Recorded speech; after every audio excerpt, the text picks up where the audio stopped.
Most are afraid of unknown depths, skirting shores thinking world flat. I'm with the island girls in celebration of new religion. Nobody led me or said this way. I sailed alone on makeshift raft with wind as companion.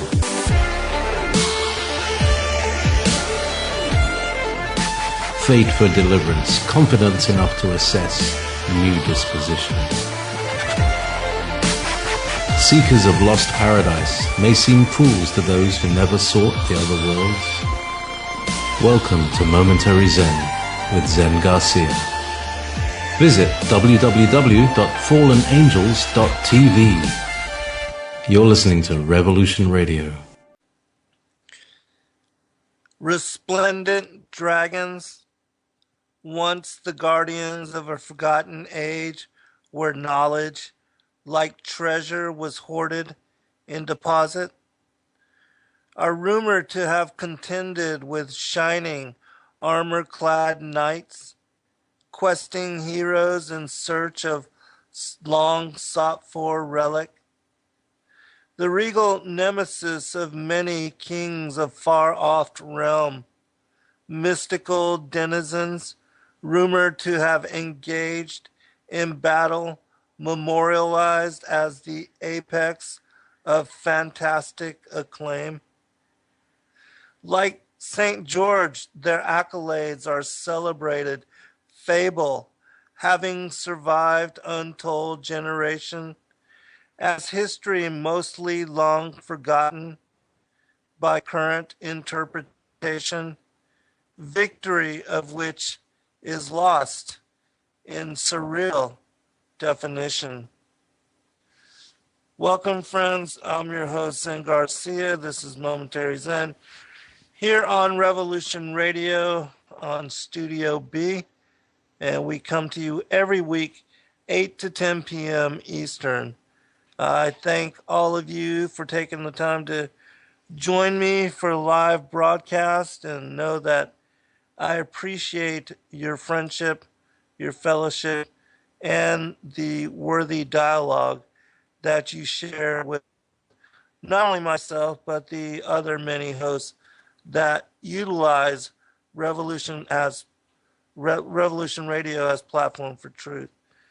This evening, I thought I would, because I'm often asked about this particular topic, the Emerald Tablets of Thought, which there seems to be great interest in them, and people are questioning the relevancy of them and whether there's any merit to the various things, issues, and topics that they cover in the broad expanse of the 15 tablets, 16 tablets that have reached us. And there's definitely some questionable concern as to how they arrived in the public consciousness. But the thing that is interesting to me about them all is not exactly, even though it is a concern how they came to us, but what they talk about and how it is that for as long as they have been in the public record, the content, especially that which has come to light in the last decade or so with the revelation of the Archons, the New World Order, the information connected to the Nakash as beings, the Anunnaki, the Sumerian mythology, and the oral traditions of individuals like Credo Mutwa, which has given us an insight on some of the things that we otherwise might not be privy to. And I think that his testimony is just absolutely mind-blowing. And I not recently, maybe a couple weeks back, I did a show on some of the information that he released, and I read some of the uh, some of the aspects of it which are specific to what we know as the Nakash, or the serpent of Genesis chapter 3, which I, in my research, have equated to being the winged snake, the feathered serpent, the guardian of the tree of the knowledge of good and evil, of which many cultures in their primordial worship did give and honor and revere the Revelation 12, that ancient serpent, that old dragon known to us as the devil and Satan. And it's my opinion that this is one of the reasons that the Most High God, the creator of us all, did not want pagan cultures and peoples, any peoples, to be caught up or swept away in the worship of said being. And so this evening, I'm going to talk about a little bit and connect some of the aspects of the Emerald Tablets, which, if you're not familiar with them, they are claimed to have been written by Thoth or Hermes, depending on how you want to view the individual. But he himself asserts that he is an Atlantean priest king, and that he wrote down the tablets in aspect to kind of give an accounting of his life in Atlantis, and also sharing how the Atlanteans were dispersed and went to the four corners of the earth, to various peoples, the pre-Adamic peoples, in order to assist them in coming to culture and civilized ways of being. And that he talks about, even during the time of Atlantis, that there was a schism which took place between the sons of the law, or the sons of light, and the sons of Belial, the brotherhood of darkness. And that this schism is what led to the opening of stargates, and to some of their involvement in magic, which invited into this world, into this physical dimension, very dark entities, interdimensional beings that brought with them evil of an unprecedented fashion. And that because of this, the Atlantis as a whole was judged and was brought to a crumbling ruin. And then it was after the destruction, the final cataclysm of Atlantis, that they split off into various groups and went to different parts of the world, taking with them their knowledge, their wisdom, and their traditions. Now, those of you that have been long-time listeners to my show, you know that I think it was maybe a couple months back that I did a show on the Thracians, and I did a series on the book of Atum and Ua, which are from the Thracian Chronicles, which are not available to us in English, though I am working to get copies of that, which the Book of Adam and Ua is a part of the Thracian Chronicles, and which the Chronicles are the oldest post-flood and post-cataclysm of Atlantis written accounts and documented as far as mythologies of the motherland and also the wisdom of the ancients. And I covered and showed how that the Thracians as a people they were ancient Christians. And Christians not in an organized sense, but in that they knew and had knowledge of the Most High God, the Mother Goddess, and also that the Most High had a son known to us as the Word or Savior Messiah, and that this knowledge was something that was honored in very ancient times by all of the ancient peoples, and that it was from the Thracians that the Egyptian hieroglyphic system and the writings revered by the Egyptians, that they received their wisdom and their knowledge.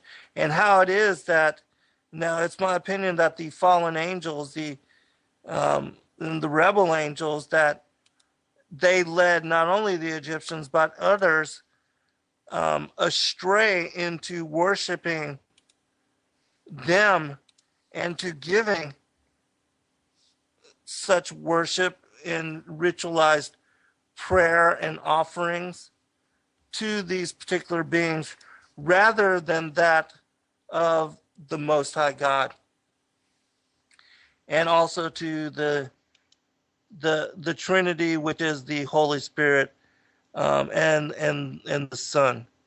And that there's 3 books that have been released which verify this from very ancient artifacts, and that which gives us confirmation that the Sumerian culture and their reverence of the Anunnaki, which I equate again as being nothing more than the rebel angels, the fallen angels that are parading as gods, that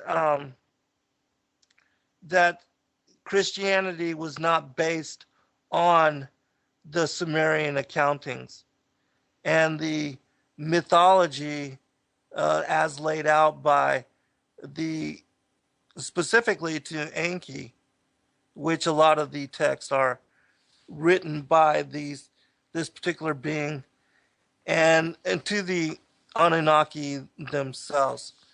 And so so we're going to cover some of that and talk about these particular beings, as well as reading specific from the Emerald Tablets to share the testimony that is contained therein, and then talk about some of the things that have come to light by other individuals about these particular beings, and what I reference as the prior times.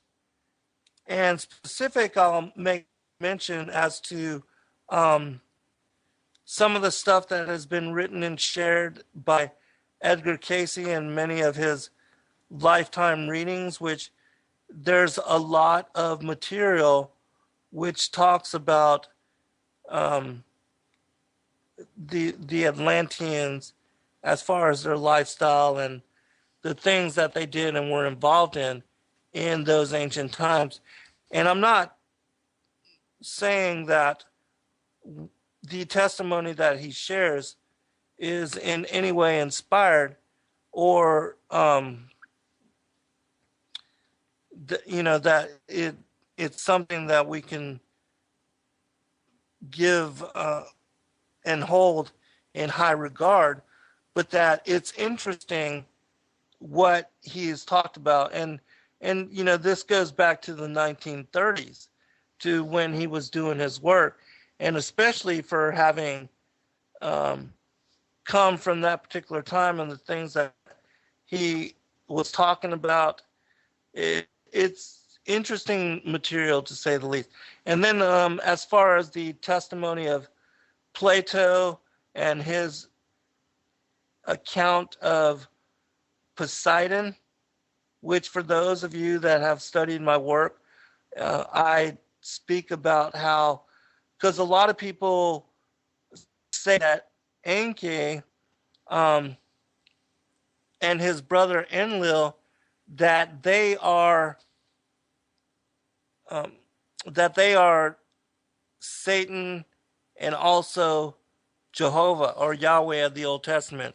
That one of them is really Yahweh of the Old Testament or Jehovah of the Old Testament, depending on how you want to, you know, refer to them.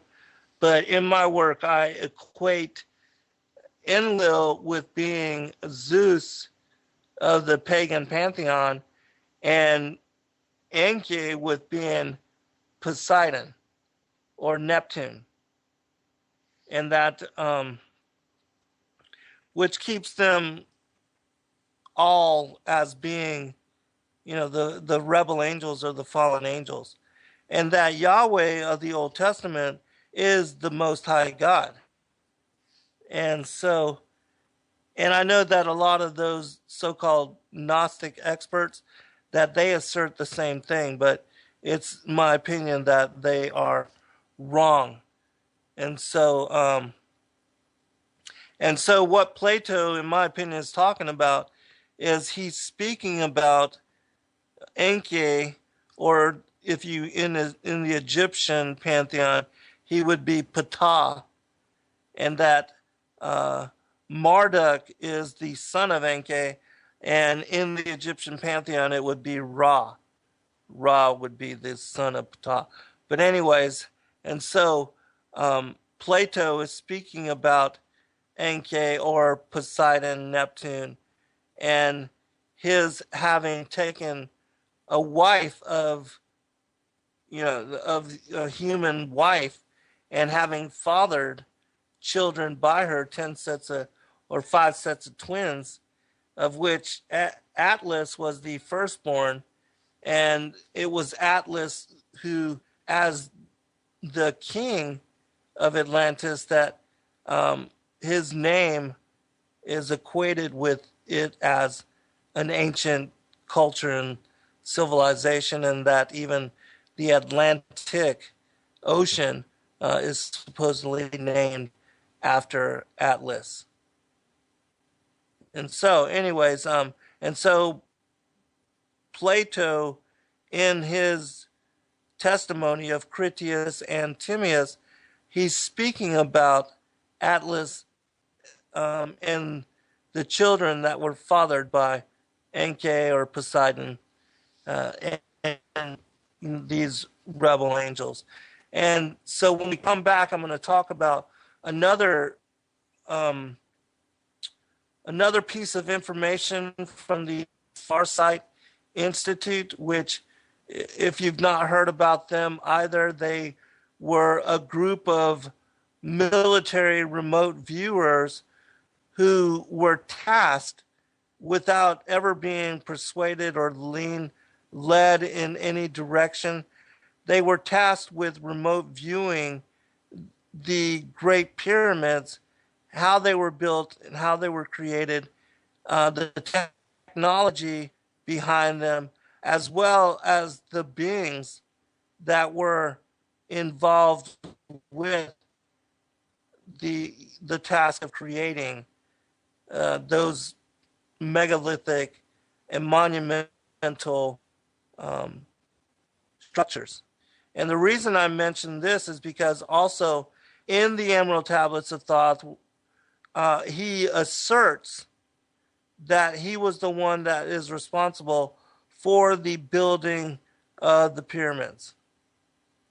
And that he also had hidden not only his craft, which he claims to have utilized what we would call a UFO, an unidentified flying object, or some kind of craft, a flying craft, of what Credo Mutwa would call a flying shield in his testimony, or that the Hopi Indians in the testimony of the Red and Bluestar Kachina, they also speak of the flying shield. And so I'm going to touch upon all these different things while also reading from the Emerald Tablet so that we can kind of introspect on all these things and tie them together and hopefully give you a good show which will pique your interest, and especially for those of you that are just discovering my work and the things that I've written about, because all of what I'm speaking about is contained specific in my sixth book, Sons of God, Who We Are and Why We're Here. And in that particular text, I cover the prior times, the dragon lords, what the Gnostics say as the reality of the rulers or the hypostasis of the Archons. And I speak about the Nakash of Genesis chapter 3 and how this particular being is associated to the mythology of the dragons, of which I read that poem at the very beginning of the show, resplendent dragons, the mystical denizens, and their connection to, the fantasy, the childhood fairy tale, the association and the worship of the feathered serpent, Quetzalcoatl, Kukulkan, Viracocha, the Chinese mythology. They revered these particular beings and even spoke of how the first emperor, which came to rule over them, how he was a hybrid. He was a result of the fornication and the involvement of one of these beings with that of an earth woman having taken on an earth wife, which is, similar to what Plato is speaking about with Poseidon having taken on a human wife and having 5 sets of twins with him. And you'll find this this story, this account being repeated in the mythology all over the world, where we have these particular beings, whether you call them the Watchers, and it's my opinion that the Watcher, the 200 Watchers that are spoken about in Genesis chapter 6 as the sons of God mating with the daughters of man and creating a race of giants, that this was a second incursion of these heavenly celestial beings, those from the divine council, and that the rebel angels are the ones that joined with Lucifer in rebellion during the early part of the generations of the heavens and the earth, and that it was on the second day after the division of light and darkness and the war in heaven that led to the temptation, and 1/3 of the angels of the Most High, which I refer to as the rebel angels, 1/3 of them joining Lucifer in such rebellion, and that in insurrection they attempted to go to war against the angels of light. which resulted in their being banished from the heavens by the word or the angel of the Lord, which is none other than Yeshua, Christ Jesus, Savior Messiah. And that is the story which leads up to the war in heaven, and also to their being banished and cast out of the upper heavens and being flung or exiled here to the dark earth. And that particular sentence, that repercussion against them for their attempting to be as the Most High, as it says in Ezekiel chapter 28 and Isaiah chapter 14, that Lucifer wanted to exalt himself above the throne of God and to be as the Most High, and that he wanted to be worshipped rather than be a servant. As Milton says, better to reign in hell than serve in heaven. And so they absolutely took that to heart. That has been a guiding directive for them since that time. Welcome Olive and Hemp and Hippie Chick and Sacked and R3, M1, Professor, all the rest of you, Dryfly, Herbal, Patrick, Shannon, Monkey, Tracy, Tren, Wool, Ark, Bernard, Share. There's a lot of you. The comment, that's just the first line.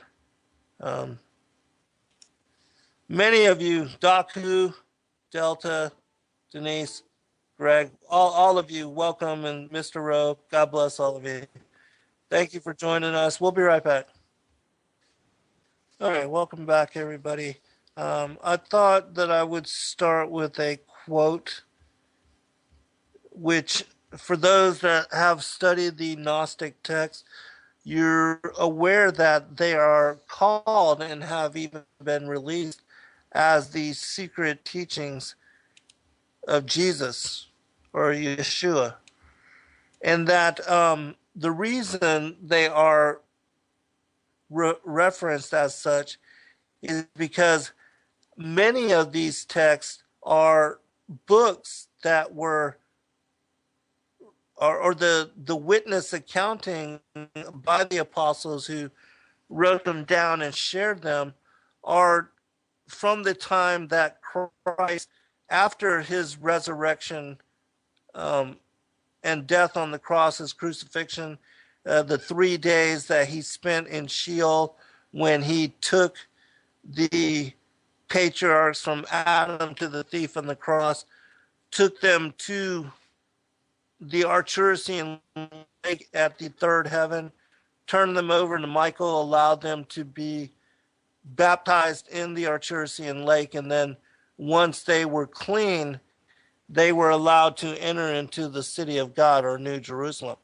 And that when he returned from being in paradise and taking the patriarchs in what was the first resurrection, and taking them up into paradise and allowing them to go into the city of God, that he spent a period of time with the apostles and with the disciples.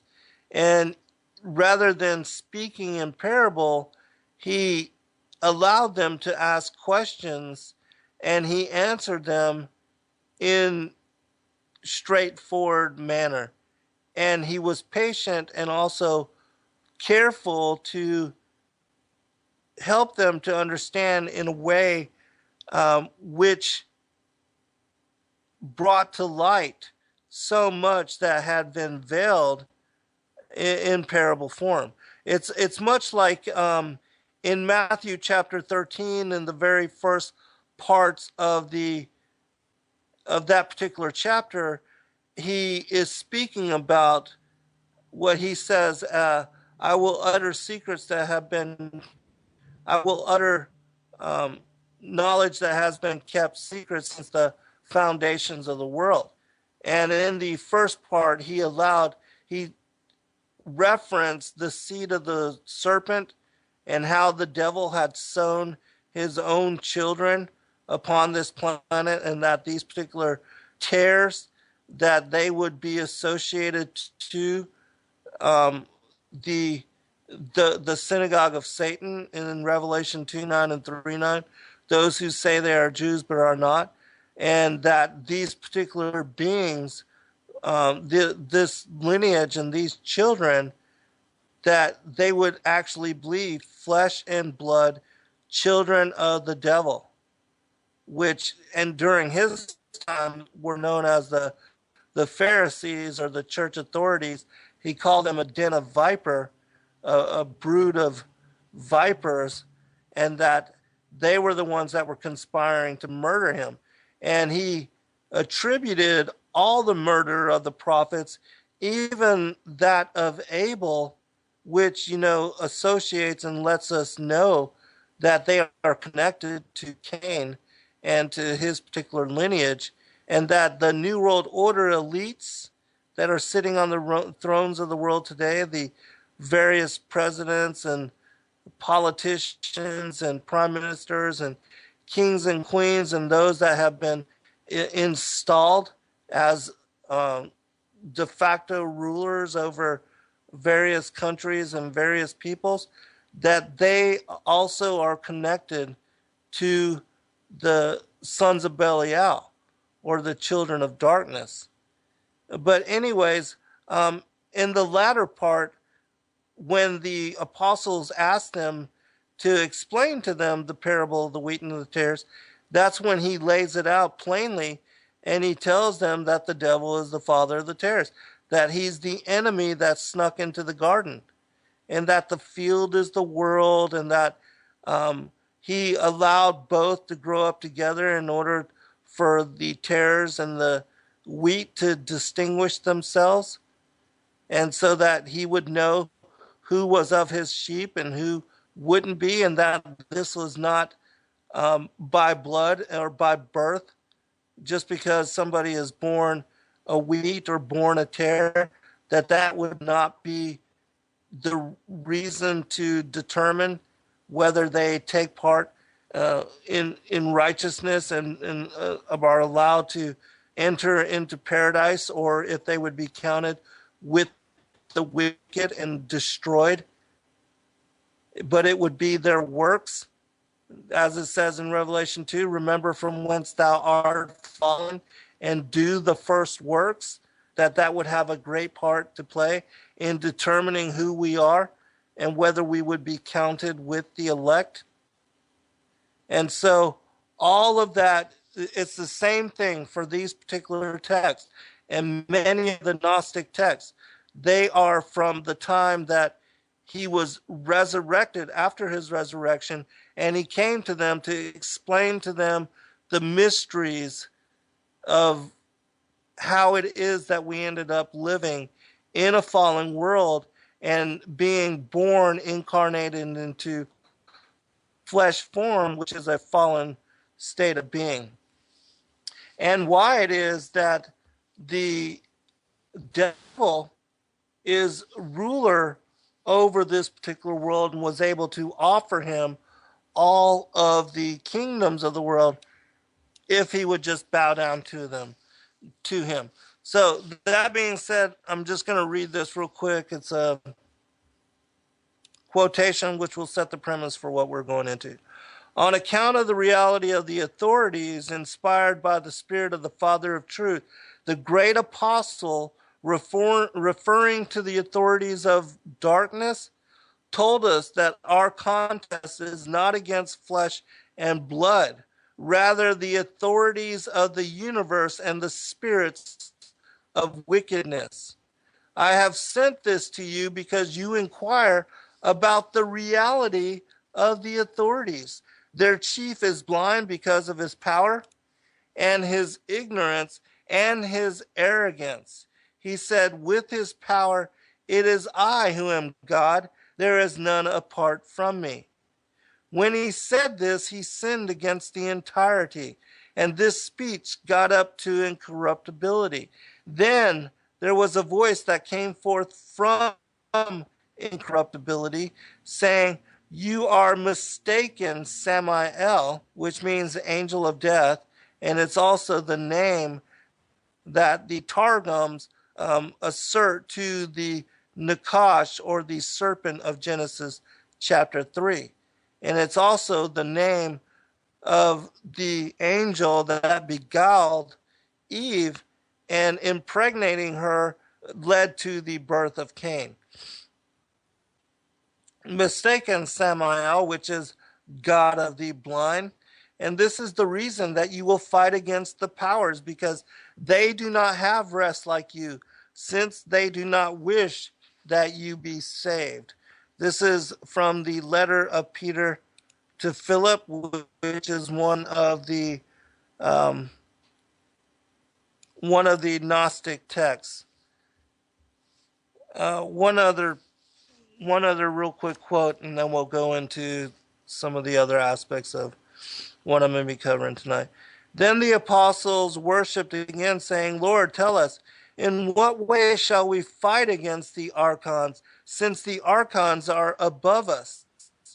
Then a voice called out to them from the appearance, saying, "Now you will fight against them in this way, for the Archons are fighting against the inner man, and you are to fight against them in this way.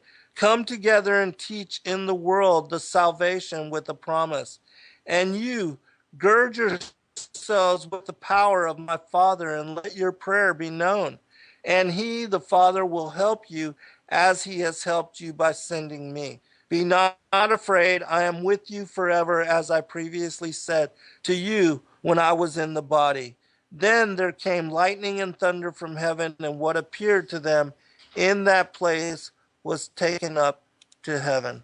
All right, so I'm going to establish what we're going to be talking about from the testimony of Credo Mutwa, and then we'll go into the Emerald Tablets, because I think this will say it better and lay the premise for this talk and the information that we're going to be covering better than any other testimony. And this is from a dialogue, an interview from Rick Martin with Credo Mutwa on this particular topic, asking him about these particular beings, these Archons, that are much like Oz, ruling from the shadows, ruling from the darkness, of what the Emerald Tablets say, that they are, that they took over the councils of men. All right, it says this, and I know we're going to have to do a second part to this particular show, but this will lay the foundation for the series that we're going to be doing. He says this. Oh, I've got to go back just a little bit. And also, if you have any questions, or if you want to call in and you want to make commentary about what I'm talking about, you're certainly welcome to do so. The call-in number is 310-421-4053, and we are Studio B. And again, tonight I'm covering the Emerald Tablets of Thoth, the prior times, the Hopi Prophecies, in connection to the ancient mysteries, and the worship of, basically the Nakash, the winged snake, the feathered serpent, the guardian of the tree of the knowledge of good and evil. All right. He says this. Martin says this to Credo. Our readers are aware of the existence of these shape-shifting reptilian extraterrestrials, and what I would like to discuss with you concerns the specifics of their presence, their leadership, their agenda, and their methods of operation at this time. So the first question I would like to ask you is, can you confirm that shape-shifting reptilian extraterrestrials do in fact exist on our planet at this time? And if they do, If you can confirm this, will you please be specific about them? Where do they come from? All right. Credo says this. The people of Rwanda, the Hutu people, as well as the Watusi people, state, and they are not the only people in Africa who state this, that their very oldest ancestors were a race of beings whom they called Emmanuela, which means the lords who have come. And some tribes in West Africa, such as the Bambara people, also say the same thing.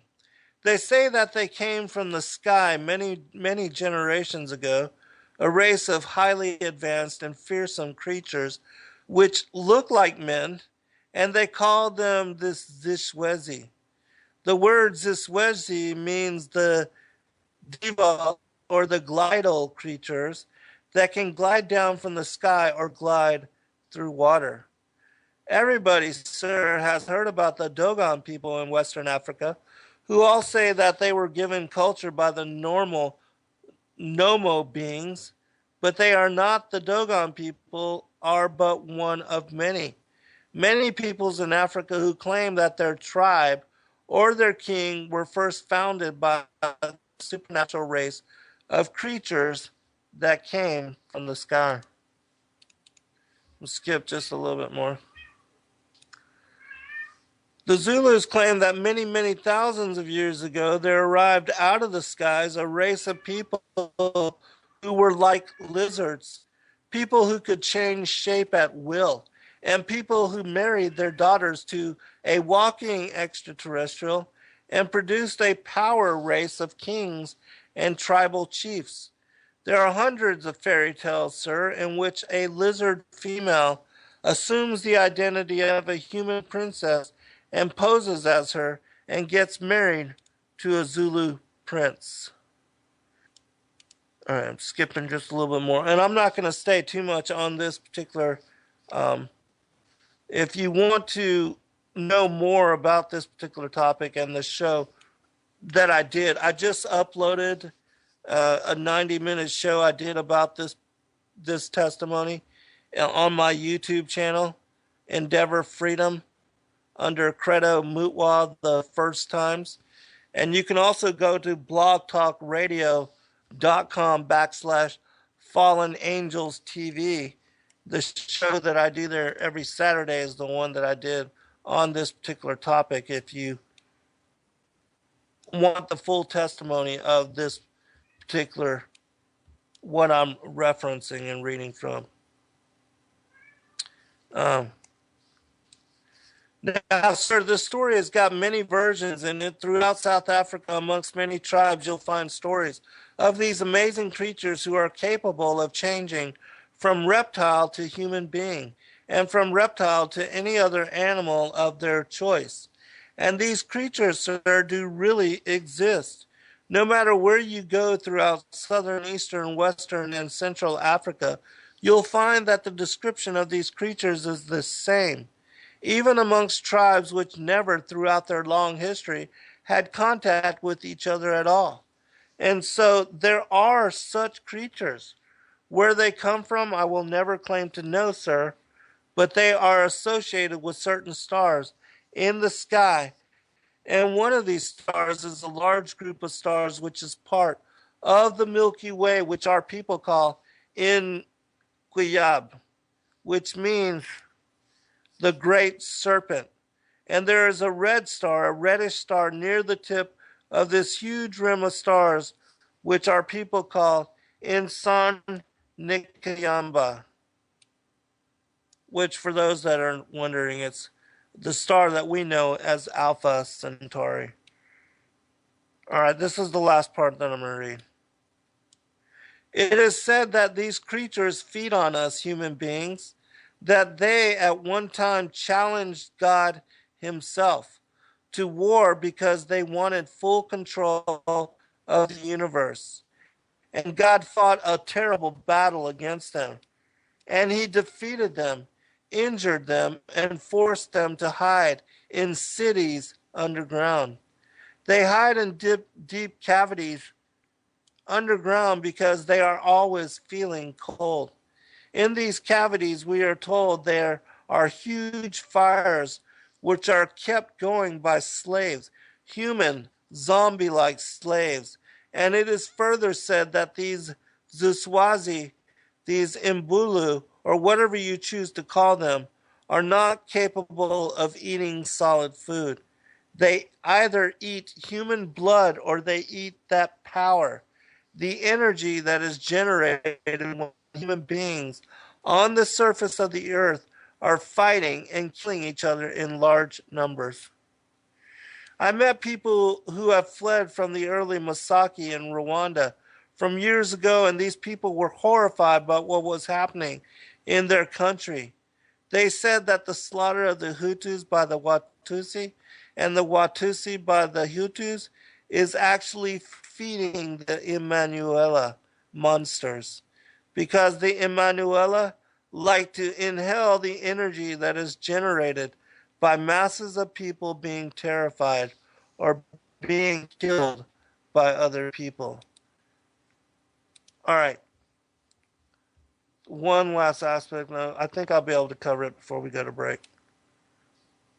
All right. And the word Emmanuel means the Lord who came, a word that anyone can discover in Rwanda. Amongst the Rwandan Hutu and Watusi people is very similar to the Hebrew word Emmanuel, which means the Lord is with us. Emmanuel, the ones who came, the Lords who are here. Our people believe, sir, that we, the people of this earth, are not masters of our own lives. Really, although we are made to think that we are. They say that with the Emmanuel there is Mbulu, and there is another name by which these creatures are known.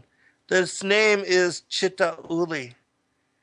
Now the word Chitauli means the dictators, the ones who tell us the law.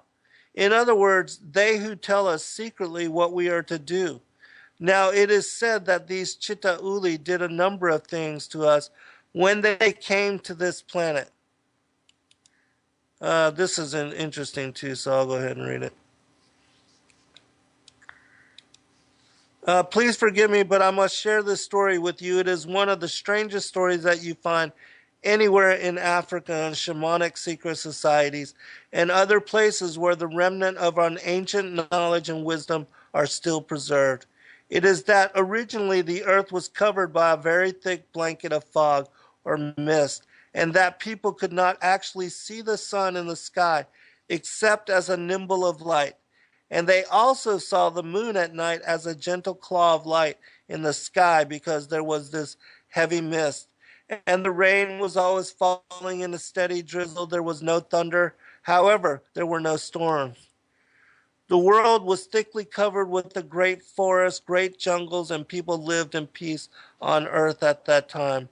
People were happy, and it is said at that time, we human beings did not have the power of speech. All right, we'll be right back. Welcome back, everybody. I'm your host, Zen Garcia. This is Momentary Zen here on Studio B, Revolution Radio at freedomslips.com.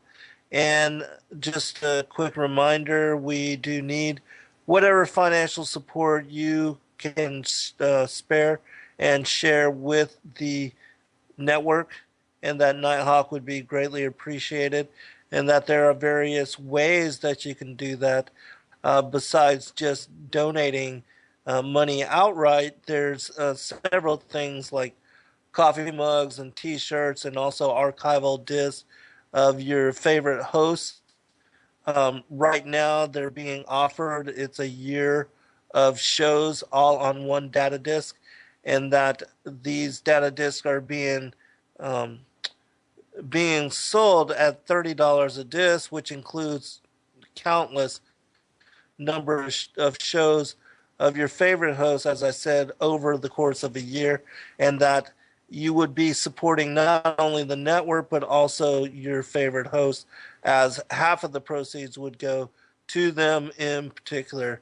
There's also a way to subscribe to the archives, which are only $4.95 a month, and that gives you the ability to download in MP3 format all of the shows done by all of the hosts going back the whole course of a year, which in my opinion, there's just no better deal than that. You can, download them to your iPod or iPad, to your um, whatever device you use while you're jogging, or burn them to a CD and listen to them while you're driving to work. I mean, the amount of information you can get just for subscribing monthly and allowing that to, $5 a month is really not a lot. The price of less than the price of a Happy Meal. For the cost of one meal, you can support the network and also gain access to all of this wonderful information.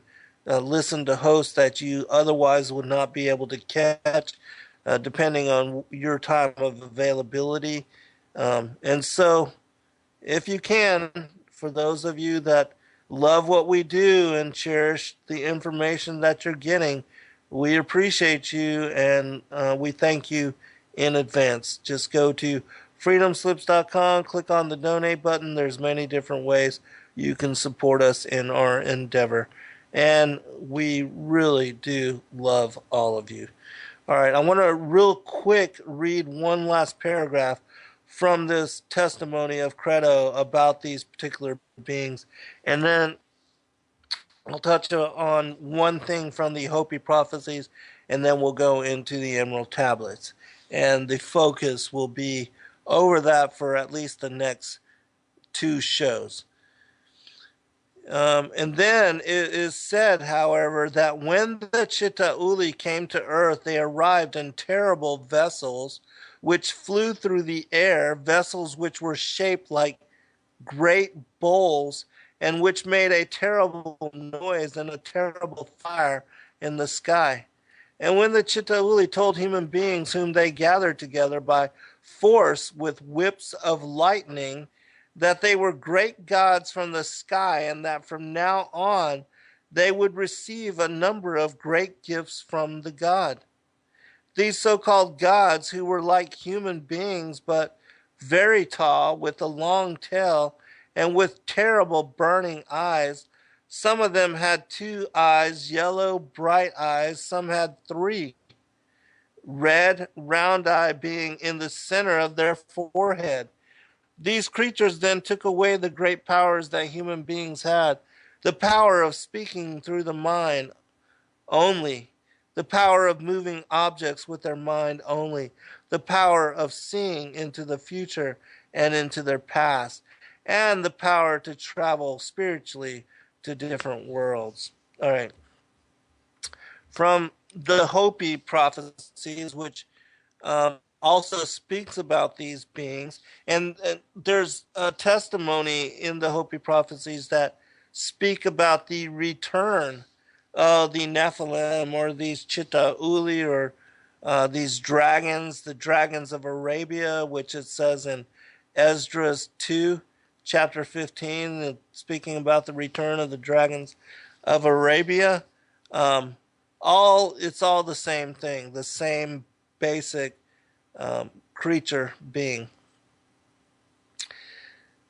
It says this in the Hopi Prophecies: they will come and visit to see who still remembered the original teachings, flying in their padawovas, or flying shields.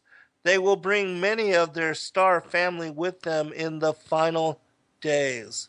Now, is that not interesting in that, the Credo speaks about them arriving in these particular, and then in the Hopi Prophecies, they talk about these flying shields. It's the same kind of thing.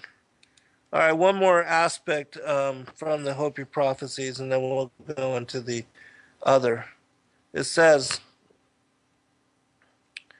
the appearance of the twins begins, the twins meaning the blue and the red star Kachina, which are in my opinion, two bodies, heavenly bodies, whether it's, Nibiru, Planet X, or whatever. And that there's also something I'll read from the Colburn Bible, which talks about this as well, and that matches this particular prophecy in exact detail, which is interesting because in the Colburn, for those that don't know, there's more information about the return of the destroyer than in any other literature, any other book of wisdom or prophecy anywhere else, perhaps in the entirety of the world, and which speaks about the end of days and the return of this celestial body. Anyways, the appearance of the twins begins a period of 7 years, and it will be our final opportunity to change our ways. Everything we experience is all a matter of choice. Many will appear to have lost their souls in these final days. So intense will the nature of the changes be that those who are weak in spiritual awareness will go insane. For we are nothing without spirit. They will disappear, for they are just hollow vessels for anything to use. Life will be so bad in the cities that many will choose to leave this plane, some in whole groups. Only those who return to the values of the old ways will be able to find peace of mind. For in the earth we shall find relief from the madness that will be all around us. It will be a very hard time for women with children, for they will be shunned, and many of the children in these times will be unnatural, some being from the stars, some from past worlds. Some will even be created by man in an unnatural manner and will be soulless. Many of people in this time will be empty in spirit, and they will have no life force in their eyes. As we get close to the time of the arrival of the purifier, there will be those who walk as ghosts through the cities, through canyons they will have constructed in their man-made mountains. Those that walk through these places will be very heavy in their walk. It will appear almost painful as they take each step, for they will be disconnected from their spirit and the earth. After the arrival of the twins, they will begin to vanish before your eyes like so much smoke. Others will have great deformities, both in the mind and upon their bodies. There will be those who would walk in the body that are not from this reality. For many of the gateways that once protected us will be opened. There will be much confusion. Confusion between the sexes, children, and their elders.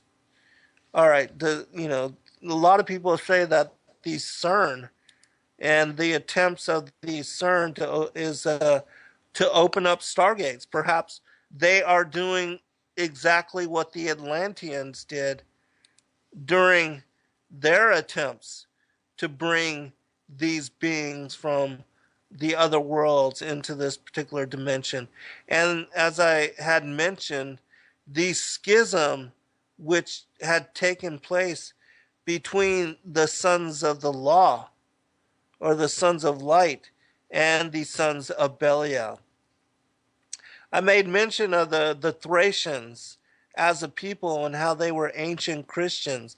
The sons of the law are those that know the truth of the Creator, and that the Creator has a son, and that the Son, as the Word of God or the angel of the Lord, that he is the visible embodiment of the Most High God, and that as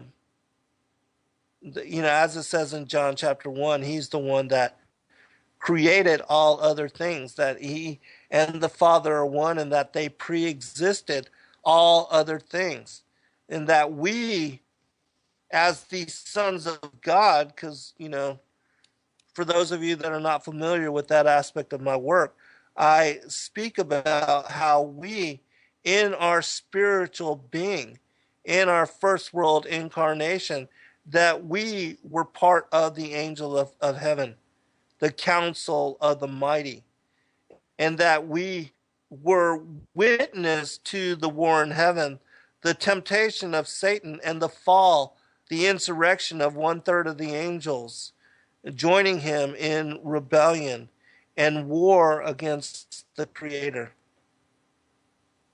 And that original sin is what led to the incarnation into flesh of many people during this particular time.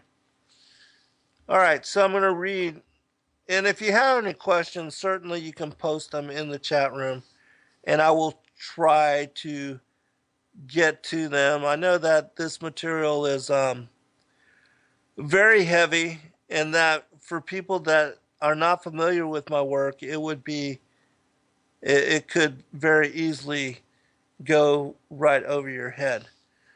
But those of you that are, you know, have been listeners for a long time, that you've heard me speak about this kind of stuff.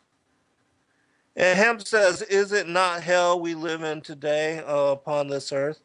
I would absolutely agree that, yeah, we are living a hell on earth. And that what the Hopi Prophecies spoke of, and that even what Revelations talks about at the end of days, that we are that final generation.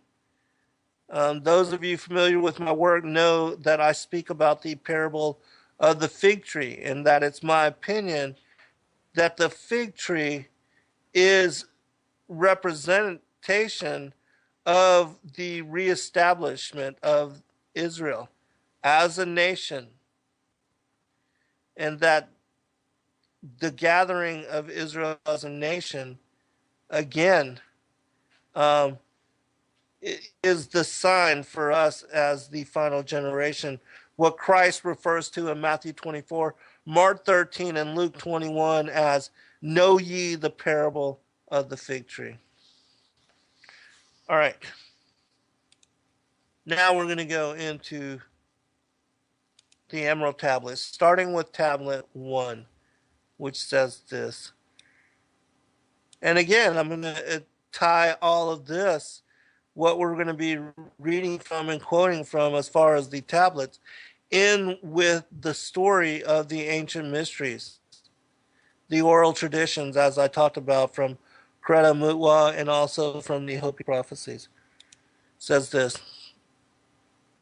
The history of Thoth the Atlantean.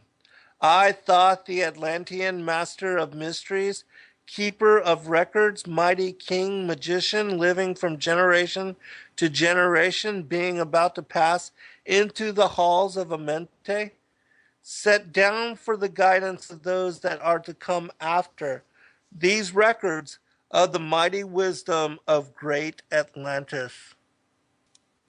In the great city of Kior, on the island of Undal, in a time far past, I began this incarnation not as the little men of the present age did. The mighty ones of Atlantis live and die, but rather from eon to eon did they renew their life in the halls of Amente, where the river of life flows eternally onward. 100 times 10 have I descended the dark way that led into light, and as many times have I ascended from the darkness into the light, my strength and power renewed. Okay, I'm going to actually skip just a little bit down to, because I don't want to cover every aspect of this particular tablets, but I want to focus on what he's talking about with their coming and to the history which is surrounded and connected to Atlantis. Deep in the earth's heart, in the halls of Amente, far beneath the islands of sunken Atlantis, halls of the dead and halls of the living, bathed in the fire of the infinite all. Far in a past time, lost in the space-time, the children of light look down on the world. See the children of men in their bondage, bound by the force that came from beyond. Knew they that only by freedom from bondage could man ever rise from the earth to the sun. Down they descended and created bodies, taking the semblance of men as their own. The masters of everything said after their forming, we are they who were formed from the space dust, partaking of life from the infinite all, living in the world as children of men, like and yet unlike the children of men. Which that reminds me of something that I had read about how the fallen watchers, how they took on form, and how they came to possess and to live in bodies as well.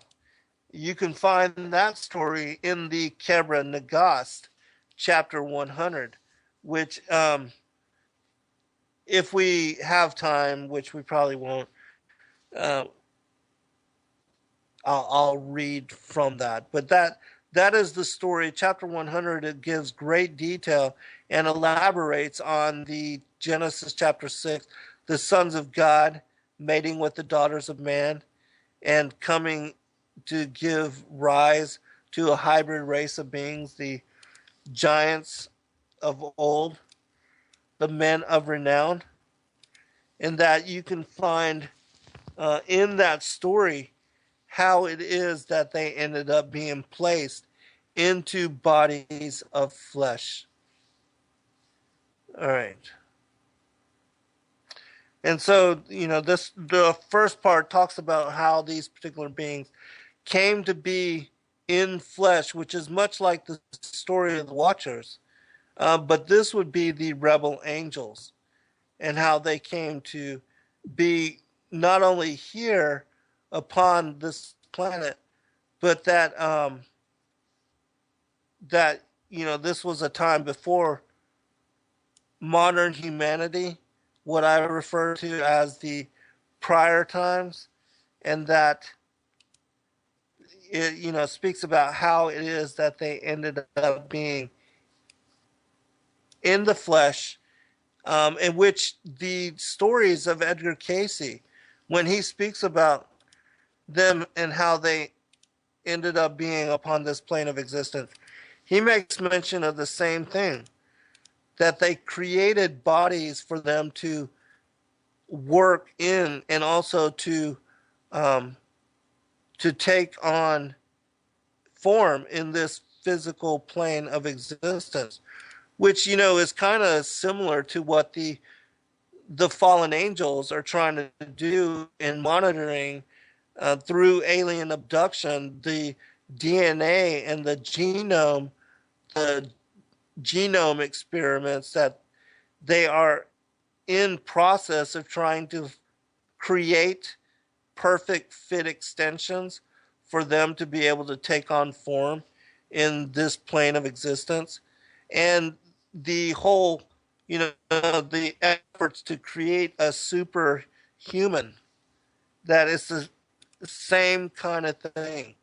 That their efforts, even with, how women are talking about their children are being taken from them, and that they have memory of being being abducted and also being impregnated, whether it was through experimentation or a lot of abductees have, and even Credo gives his account of how he was basically raped by one of these beings, and that this goes for male or female, that both are, they're eggs or their sperm is stolen or utilized in the same kind of way, and that the women, if they are pregnant with these hybrid children, that after a certain period of time, like 4 months or so, the fetus will be taken from them, and their bodies know that they were pregnant. They have all the signs of having been pregnant, but the fetus is being stripped away from them. There's also stories, and I did a show with an individual about this. He talked about how he was shown his child and introduced to his child later, in another um, in another abduction, which he was taken, he was shown his children, and that he was from one of these Masonic families.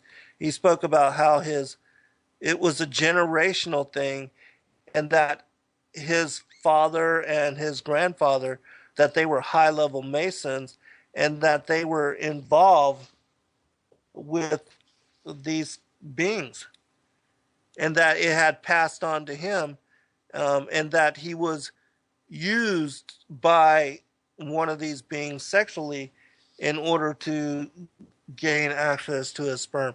And so there's a lot of weird and strange accounts that talk about these kind of things, which verify that this kind of thing is ongoing, and that it's similar to what even Thoth is speaking about here in the early tablets,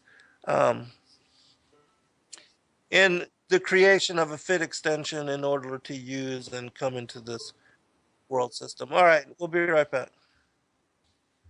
Welcome back, everybody, for a final segment. I want to say this as well. According to the text, though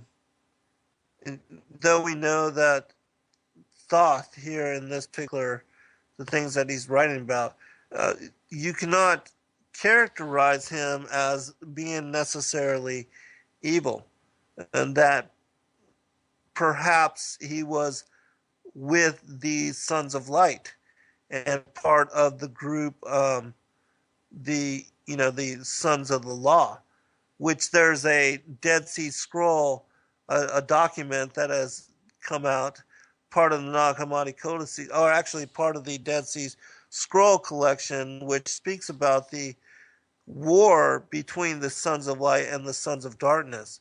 And in this text, it speaks about how there will be 7 periods back and forth where the Sons of Light would come to power, and then the Sons of Darkness, the Children of Darkness and the Brotherhood of Darkness, that they would assume authority and hold power, and then the Sons of Light, and that would vice versa, flip-flop back and forth until the final generation, where the Sons of Darkness, the Sons of Belial, the Children of Darkness, the New World Order, that they would hold authority until Christ comes again to establish, and the harvest would ensue, and then the elect, the righteous, would be allowed to enter into paradise, and that this would be a time,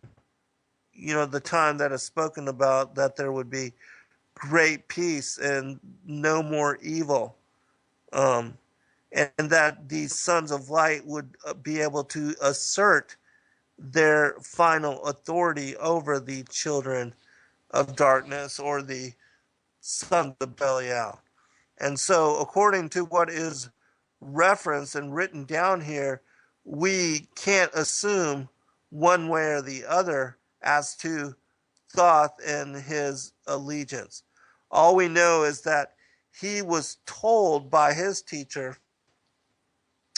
to take knowledge of the wisdom and the knowledge of the Atlanteans to the other peoples, the pre-Adamic peoples, in specific to the children of Chem, which are in the land of Egypt. And that with his arrival, he's able to assert his authority over them with his technological advancement and with the, with the knowledge and the wisdom that he had, and was able to bring them up. Now, as to whether it was later that um, some of the other rebel angels, what the, on the Egyptian, there's the depictions of all these hybrid gods and goddesses, whether they were later some evil entities that of the children of Belial, were able to assert as they did in Atlantis, and which caused Atlantis to fall and to be judged in such way, we don't know. And so I'm not making assertion one way or the other. We do know, however, that some of the Atlanteans, some were bad and some were good. And that those that were bad led to the judgment of Atlantis as a whole. All right, so I'm going to read now a little bit from the Emerald Tablet number 4, which is an interesting thing because he talks about some of the high abilities that he had, in that he was able to leave his body, almost like lucid dreaming or astral projection, that he was able to travel out into the eons. And he speaks about some of the things he saw during his travels after he had learned to perform and to perfect this technique. All right, it says this. Long time ago, I in my childhood lay beneath the stars on long buried Atlantis, dreaming of mysteries far above men. Then in my heart grew there a great longing to conquer the pathway that led to the stars. Year after year I sought after wisdom, seeking new knowledge, following the way until at last my soul, in great travail, broke from its bondage and bounded away. Free was I from the bondage of earth men, free from the body. I flashed through the night. Unlocked at last for me was the star space. Free was I from the bondage of night. Now, to the end of space, sought I wisdom, far beyond knowledge of finite man. Far into space my soul traveled freely into infinity's circle of light. Strange beyond knowledge were some of the planets, great and gigantic, beyond dreams of men. Yet found I law in all of its beauty, working through and among them as here among men. Flashed forth my soul through infinity's beauty, far through space I flew with my thoughts. Rested I there on a planet of beauty, strains of harmony filled all the air. Shapes there were, moving in order, great and majestic as stars in the night, mounting in harmony, ordered equilibrium, symbols of the cosmic, like unto law. Many the stars I passed in my journey, many the races of men on their worlds, some reaching high as stars of the morning, some falling low in the blackness of night, each and all of them struggling upward, gaining the heights and plumbing the depths, moving at times in realms of brightness, living through darkness, gaining the light. Know, O man, that light is thine heritage. Know that darkness is only a veil. Sealed in thine heart is brightness eternal, waiting the moment of freedom to conquer, waiting to rend the veil of the night. Some I found who had conquered the ether, free of space were they, while yet they were men. Using the force that is the foundation of all things, far in space, constructed they a planet, drawn by the force that flows through the all, condensing, coalescing the ether into forms that grew as they willed, outstripping in science, they, all of the races, mighty in wisdom, sons of the stars. I want to make a comment here. It was not long ago that the Russians asserted and testified, even released press releases confirming that they believe that the moons of Mars, Phobos and Deimos, that they were artificial constructs and that they were hollow, and that some intelligence, some great intelligence was able to create them and to utilize them in some kind of technological way which escaped the imagination of said scientists. Which, how could we even fathom the construct or even the placement of such a huge body? Perhaps a hollowed out asteroid or comet or something of that nature, and forming and shaping it and putting so much time and effort into it. Perhaps they were able to establish its current orbit around Mars and to utilize it as an artificial, almost like a Death Star type of construct.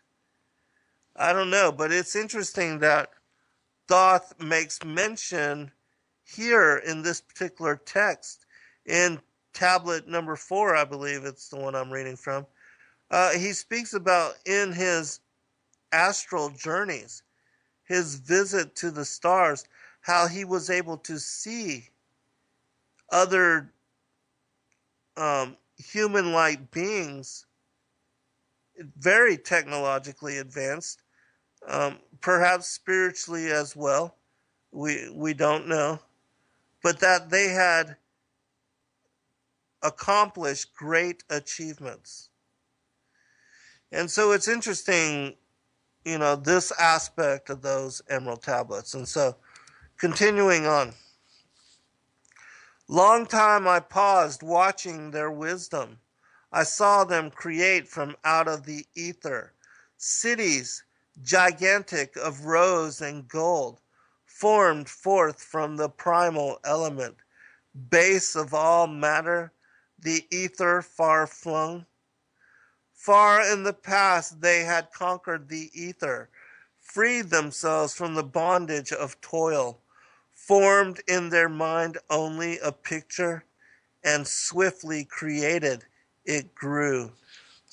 Basically like instant manifestation, much like what Christ was able to perform here in flesh form.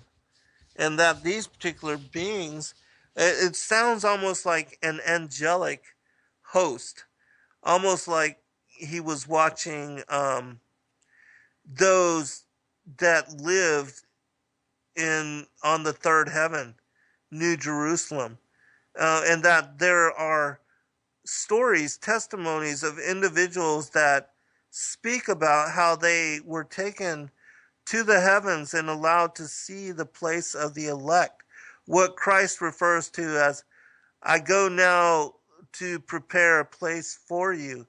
In my Father's house there are many mansions. And how in that particular, the third heaven connected to the city of Jerusalem, there have been visions and reports of those that have visited this particular place of rose gold cities, almost of glass, almost like tempered gemstone, and that they were fantastically beautiful. The streets paved in gold. What the Revelation chapter 19, 20, and 21 speaks about the various walls being of a single stone, and how there were 12 different stones according to the 12 tribes. Now, I'm not saying that this is, absolutely what Thoth is speaking about or reporting on. It just, I find it interesting that those that have given this particular accounting speak of something that he's talking about here. All right. Forth then my soul sped throughout the cosmos, seeing ever new things and old, learning that man is truly space-born, a son of the sun, a child of the stars. Know ye, O man, whatever form ye inhabit, surely it is one with the stars. Thy bodies are nothing but planets revolving around their central suns. When ye have gained the light of all wisdom, free shall ye be to shine in the ether, one of the suns that light outer darkness, one of the spaceborn grown into light. Just as the stars in time lose their brilliance, light passing from them into the great source, so, O man, thy soul passes onward, leaving behind the darkness of night. Formed forth ye from the primal ether, filled with the brilliance that flows from the source, bound by the ether coalesced around, yet ever it flames until at last it is free. Lift up your flame from out of the darkness, fly from they night, and ye shall be free. All right, just a little bit more of this particular tablet. I find it interesting anyways. Traveled I through the space-time, knowing my soul at last was set free, knowing that now I might pursue wisdom, until at last I passed to a plane hidden from knowledge, known not to wisdom, extension beyond all that we know. Now, O man, when I had this knowledge, happy my soul grew, for now I was free. Listen, ye spaceborn, listen to my wisdom. Know ye not that ye too will be free? Hark ye, O man, and know of thy bondage. Know how to free thyself from the toils. Out of the darkness shall ye rise upward, one with the light and one with the stars. Follow you ever the path of wisdom. Only by this can ye rise from below. Ever man's destiny leads him onward into the curves of infinities all. All right. And there's, he talks about how to achieve, this particular astral projection, or leaving the body, or the lucid dreaming, which, these are some very high spiritual pursuits. I don't recommend those that are not grounded in, as far as your knowledge of the Most High God, to open portals which you may invite spirits you cannot shake, or may open stargates, as what they had done later in this text that talks about how the darkness was allowed to enter into this plane of existence, that those kind of things also await those that are not adept, and that try to achieve similar pursuit. All right, let me check the chat room real quick. All right, I'm going to continue. One other accounting, it says here, and this is from Emerald Tablet 5. We're going to end it with this one. I will pick up next week with this particular topic, and the next tablets 6 through 8 are my favorite, and in my opinion, the most jam-packed as far as knowledge of, what we were talking about, the Nakash, the Chitta Uli, according to Credo. And we'll pick it up with there next week, and I'll talk about some of the other things. Emerald Tablet 5. Oft dream I of buried Atlantis, lost in the ages that have passed into night. Eon on eon thou existed in beauty, a shining through the darkness of night. Mighty in power, ruling the earth born, Lord of the earth in Atlantis' day. King of the nations, master of wisdom, light through Suntal, keeper of the way. Dwelt in his temple the master of Unal, light of the earth in Atlantis' day. Master he from a cycle beyond us, living in bodies as one among men. Not as the earthborn, he from beyond us, son of a cycle, advanced beyond men. Know ye, O man, that Horlet the master was never one with the children of men. Far in the past time when Atlantis first grew as a power, appeared there one with the key of wisdom, showing the way of light to all. Showed he to all men the path of attainment, the way of light that flows among men, mastering darkness, leading to the man's soul upward to heights that were one with the light. Divided the kingdoms he into sections, 10 were they, ruled by children of men. Upon another built he a temple, built but not by the children of men. Out of the ether called he its substance, molded and formed by the power of Yatalan into the forms he built with his mind.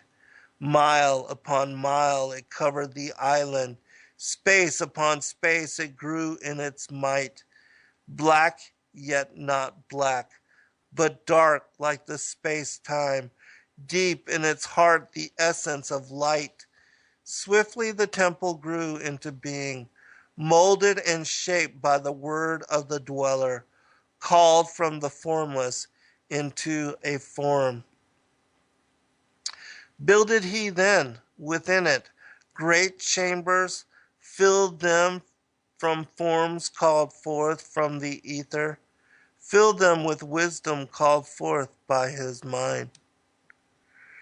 Formless was he within his temple, yet was he formed in the image of man, dwelling among them, yet not of them. Strange and far different was he from the children of men. Chose he then from among the people 3 who became his gateway. Chose he the 3 from the highest to become his links with Atlantis. Messengers they who carried his counsel to the kings of the children of men. Now, is that not interesting? Speaking about this particular being and how he was able to create from his mind. All right, we'll pick it up next week. I appreciate all of you. God bless. I hope you found this show interesting.